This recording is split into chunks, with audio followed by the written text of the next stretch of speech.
tons of salt water under a volcano for 160 days. Welcome to the latest issue of Top Secret. A roaring volcano, erupting with glowing red lava, ready to swallow everything. If humans dare to confront it by spraying salt water, billions of tons, for nearly half a year. Is this madness or desperation? A challenge to nature or a plea for survival? Imagine the boiling seawater, dense steam, roaring lava, and humans standing there relentlessly. When Iceland decided to spray salt water on the volcano, They did something that would astonish anyone who heard it. pouring billions of tons of salt water onto a fiercely erupting volcano. This happened in Iceland, a place where people never seem to hesitate to try the craziest ideas to protect their lives. Everything began on February 6, 1973, when firefighters decided to spray seawater onto the molten lava flow. At that time, Water flowed at a rate of only about 100 liters per second, not a huge number, but enough to make everyone anxiously wait to see what would happen next.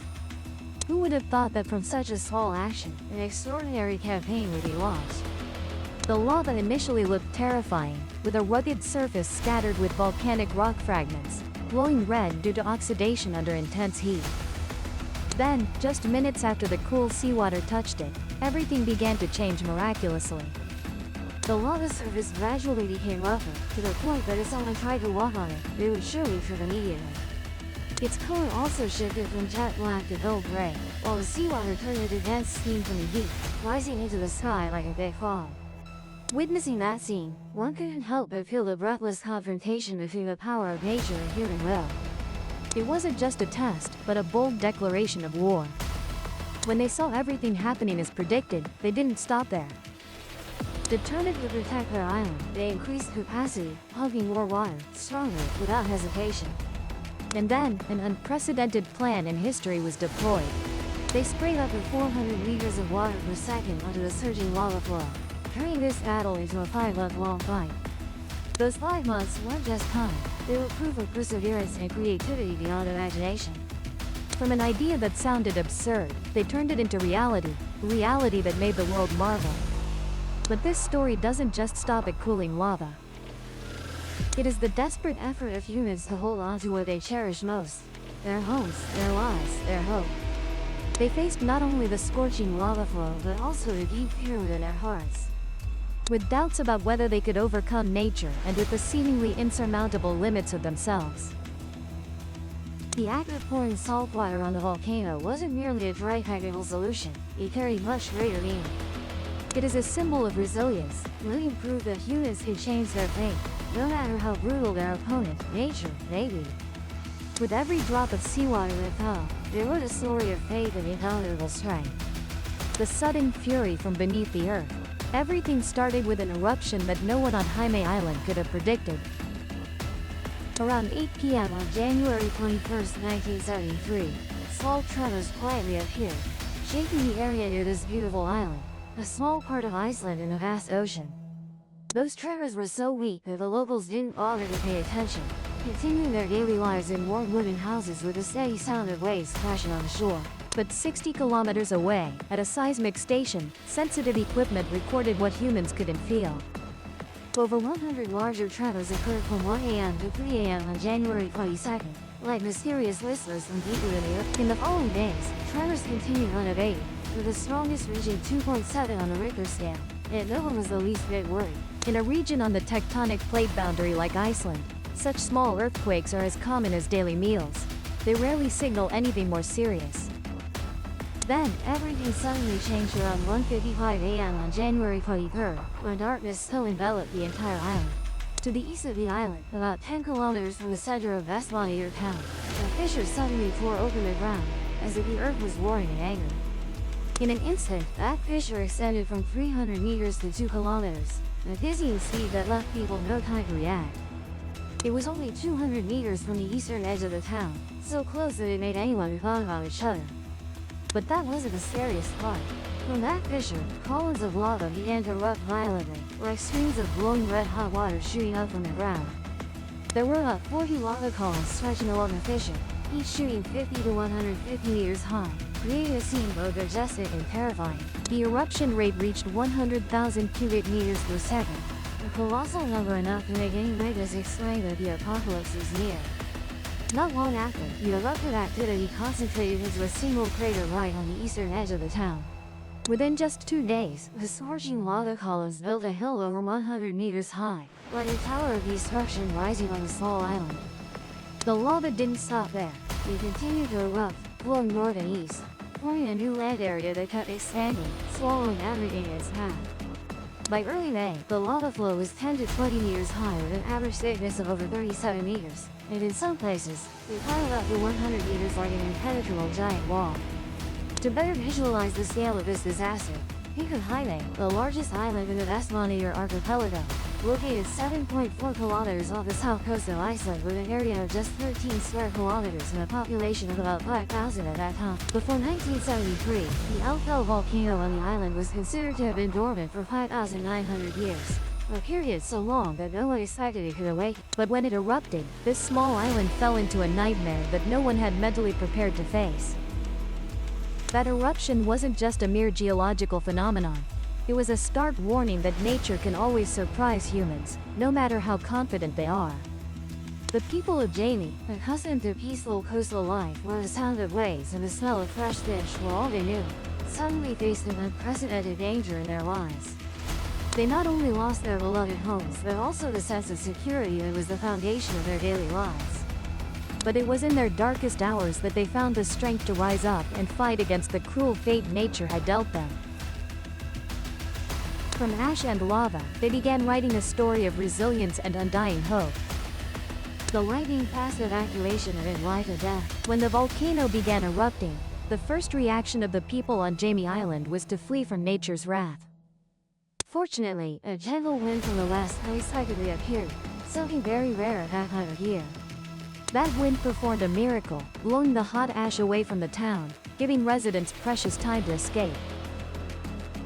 Thus, they weren't immediately suffocated in the thick ash cloud or burned by the glowing hot particles falling from above. As police and firefighters didn't.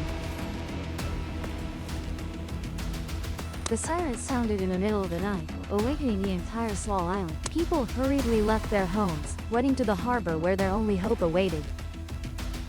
Amazingly, just before that, a major storm had swept through the area, keeping all fishing boats docked in the harbor instead of going out to sea as usual.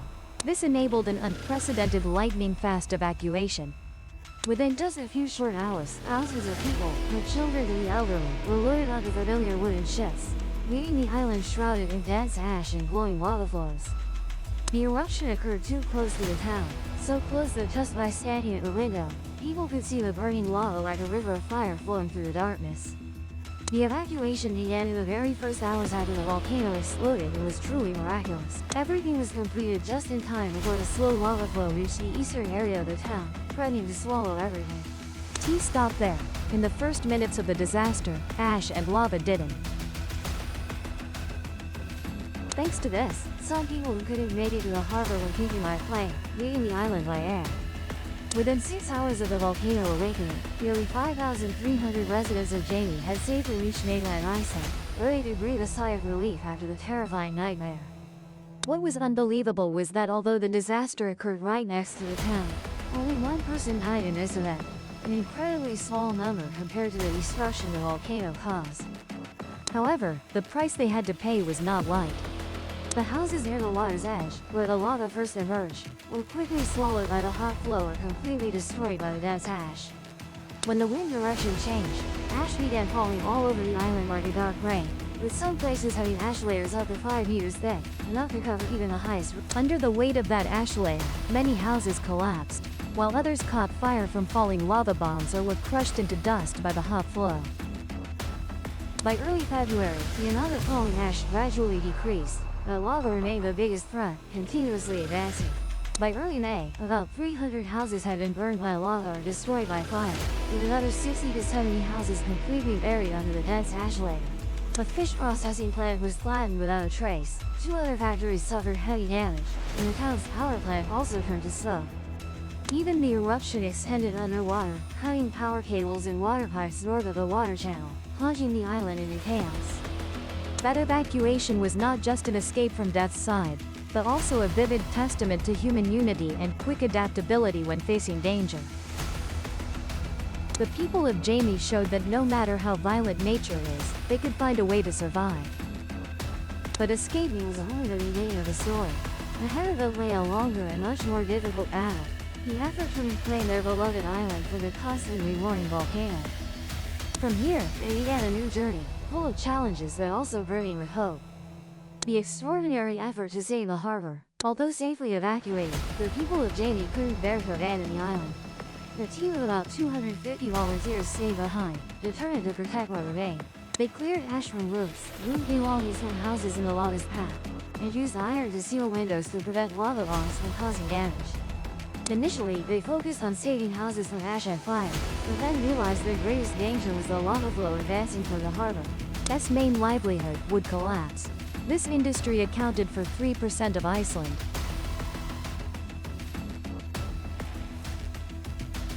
No one wanted that to happen. They decided to do something unprecedented, using seawater to cool the lava, preventing it from advancing further. This idea wasn't new. It had been tried before at Hawaii and Mount Etna, but on a small scale and not very successful. Iceland was different. They wanted to turn the impossible into possible with an unprecedented large scale. A massive system of pipes and pumps was set up to spray seawater onto the lava, using a total of 6.2 million tons of water. The result was that the harbor was saved, but everything wasn't as easy as the story tells. On February 7, 1973, 15 days after the eruption, when lava approached the harbor entrance, they began spraying seawater onto the edge of the flow. The initial results excited them, but the small pumps weren't powerful enough. They brought stronger pumps from the mainland. Then on March 1st, the dredging ship West Sunday set sail, spraying water directly from the sea on the lava. Gradually, they attached fire hoses to the main water pipes, creating a solid wall to block the lava. By the end of March, when 1/5 of the town was covered by lava, 32 large pumps from America were brought in, each pumping 1,000 liters of water per second. The lava flow slowed down, then stopped completely. But the difficulties didn't stop there. The pumps frequently broke down because they were designed to pump oil, not water. Here, people urgently manufactured dozens of new pumps and sent them to the island. They also used fire trucks, port ships, and even the Sunday ship with its large water. Nevertheless, most of the seawater flowed back to the ocean without reaching the hottest spots. Therefore, they came up with the idea of placing water pipes right on the lava field, 200 meters from the edge. This was a bold but necessary idea, and they accomplished it despite facing countless dangers. The battle on the burning lava flow. Placing pipes on flowing lava was a terrifying challenge. Steel pipes were used, but they could only be moved by bulldozers over the still hot lava. Fortunately, the ash layer on the surface acted as insulation, allowing the bulldozers. In the first attempt, the bulldozer opened a 100-meter path across the lava field in just a few hours. But the driver had to be extremely careful, as the glowing hot lava could flare up at any moment. Falling into the lava flow would be nothing short of a nightmare, but fortunately no one was injured. When the lava edge rose too high for bulldozers to cross, they switched to manual work. Another location was chosen to build a road, allowing trucks to transport pipes across the flow. Workers connected pipe sections from a pumping ship anchored in the bay, but the work was extremely hard. Pipes kept breaking as the lava shifted, with steam obscuring visibility. Nevertheless, they persistently extended the pipeline to 200 meters across the lava, enough to pump water to cool the flow. The temperature was terrible, the smoke was thick, the terrain was rough, but no one gave up. They even tried using plastic pipes instead of steel ones. Empty plastic pipes would melt if they touched the hot lava, but when filled with water, it withstood heat much better. Bulldozers pulled 100 to 200 meter long plastic pipe sections onto the lava, easier to install than steel pipes, and they didn't break up. After 15 days of pumping nearly 500 million liters of seawater, a solid wall formed, stopping the lava. By July 10, 1973, after pumping a total of 7.2 billion liters of water, the battle ended. The eruption also stopped, with no more fresh lava spewing out. This battle wasn't just about technology, but also a story of courage and creativity. The people of Jaime turned the impossible into reality, using seawater to fight volcanic fire. They not only saved the harbor, but also preserved hope for the entire island. The mark of that battle remains, with a thick layer of white salt covering the lava. Estimated at 220,000 tons, as evidence of extraordinary human effort. The journey of rebirth from the ashes. After 5 months of intense eruption, the Hellfell volcano finally left its mark on Jaime Island. With approximately 250 million cubic meters of lava but not everything it brought was loss and destruction. From that devastation, a miracle occurred. About 2.6 square kilometers of new land was formed. increasing the area of this small island by 20%. Though the entrance to the harbor became narrower than before, fortunately it wasn't completely blocked. The cooled lava flow now became a natural breakwater, protecting the harbor better against fierce ocean storms. By the end of 1975, 85% of the island's population had returned, bringing hope to rebuild their lives. As early as 1974, Fishing companies, the main livelihood of local people, began restoring operations. Though they still had to busily repair damaged houses, clear streets filled with ash, and clean the damaged harbor. this island seemed to be granted some luck By nature on the edge of disaster. The eruption occurred very close to the town and harbor, but the lava flowed slowly. not as rushed as other eruptions. That very fact gave people precious time to plan their response. Seawater, the weapon they used against the lava, was right beside them, requiring no long-distance transport. Iceland's marine and road transport systems also provided valuable support, making equipment movement more convenient than ever before. The total cost for the lava cooling campaign reached $1.45 billion, a significant amount at that time. But if they hadn't taken action and let things be, the lava could have continued flowing for another month, completely destroying the town, swallowing the harbor, and depriving thousands of people who depended on it of their livelihoods. T, the largest eruption in Iceland. The story of Jamie and what the local people did still spread widely around the world. Icelandic newspapers and major European papers continuously reported on it, placing the event on par with peace negotiations for the Vietnam War, a hot topic at the time. National Geographic also dedicated a detailed article recounting the extraordinary human effort to cool the lava, attracting numerous tourists from around the world to come witness the traces of that battle firsthand. But the miracle didn't stop at just surviving the disaster. The people of Haiti found ways to utilize the heat from the cooled lava to warm their homes and generate electricity. From 1974, the first houses on the island were connected to a geothermal heating system sourced from the lava, providing hot water and stable temperatures at low cost for many years thereafter. Volcanic ash, once a source of dread, was now used by them to extend the airport runway as foundation material for sturdier new homes. From the ashes and lava flows that seemed only destructive, Haiti revived in a powerful and surprising way. That eruption wasn't merely a disaster, but also an opportunity for the local people to demonstrate remarkable adaptability and constant creativity. They not only overcame difficulties to survive, but also turned adversity into advantage, rebuilding better lives from what nature left behind. T, just a lesson in resilience, but also a profound inspiration for anyone who believes humans can face and overcome nature. From those dark days, Jaime rose not as a victim, but as a symbol of unshakable strength and determination. T, forget to hit the subscribe button to Beyond the Veil 0707 so you don't